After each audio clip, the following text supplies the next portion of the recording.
The bad behavior that culminated in Me Too is apparently a tale as old as time, as we will see in 3 episodes featuring several examples of sexual impropriety in the land of the pharaohs.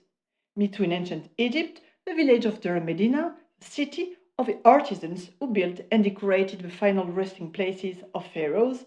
Me Too in ancient Egypt, Egyptian embalmers, and Me Too in ancient Egypt's Egyptian gods, as we uncover a selection of the most scandalous sexual offences for them committed in today's episode.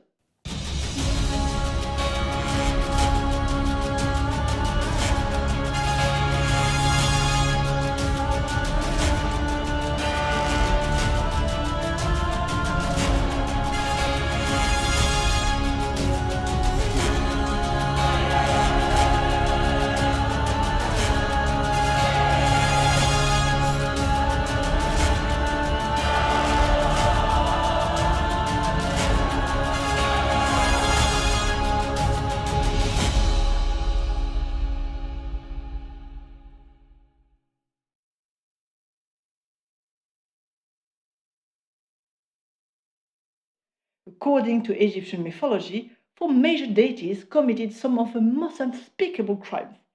The prizes for guessing who behaved the worst, the evil Seth.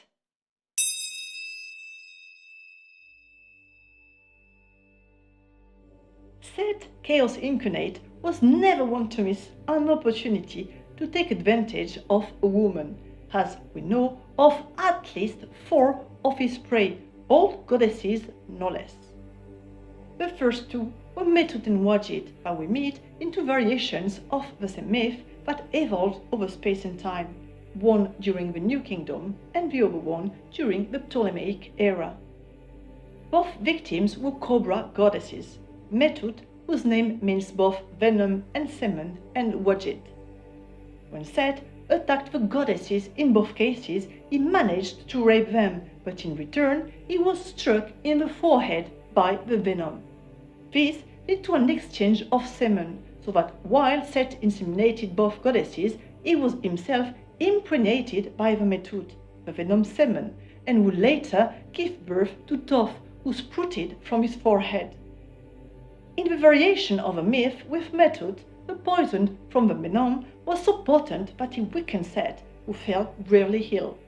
This tale plays on several words, the first with the word Metut, and the second with the word upet, meaning forehead, and upen, meaning monkey, a nod to the usual depiction of Thoth as a baboon. In addition to his assaults, Seth also raped his niece Heret, a daughter Osiris sired with a woman whose identity remains a mystery to this day. In this first story, poor Heret bore Seth's child, the future god Thoth. This is then a different version, but with some parallels with the previous ones. In the last story, Seth attempted to rape his sister Isis, turning into a bull so that he could chase her at full speed. But Isis knew a few tricks of her own and turned into a dog wielding a knife at the tip of a tail. How convenient! Not wanting to get sliced to ribbons, Seth decided to back down and sought relief in a hole in the desert ground. As the myth goes, bitter melons grew from that very spot, probably to make sure no one would ever want to eat them.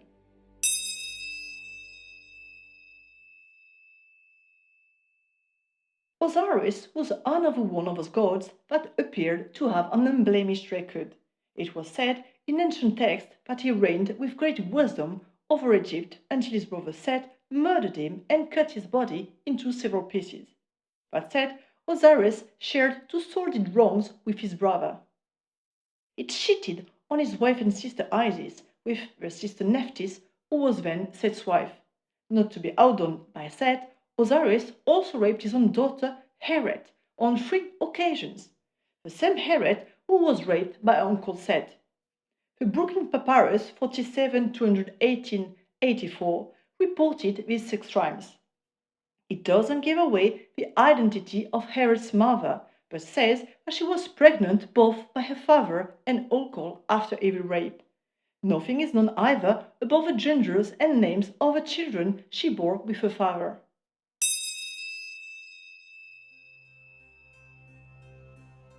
In third place, we take a look at the seemingly honorable Horus, son of Isis and Osiris.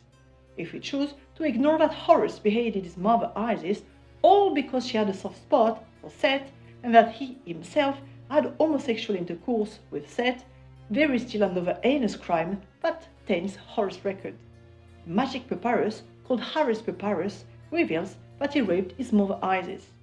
This less known dark and violent side of Horus is a far cry from his image as respectable major deity while he worshipped throughout the Egyptian civilization as the protector of pharaohs.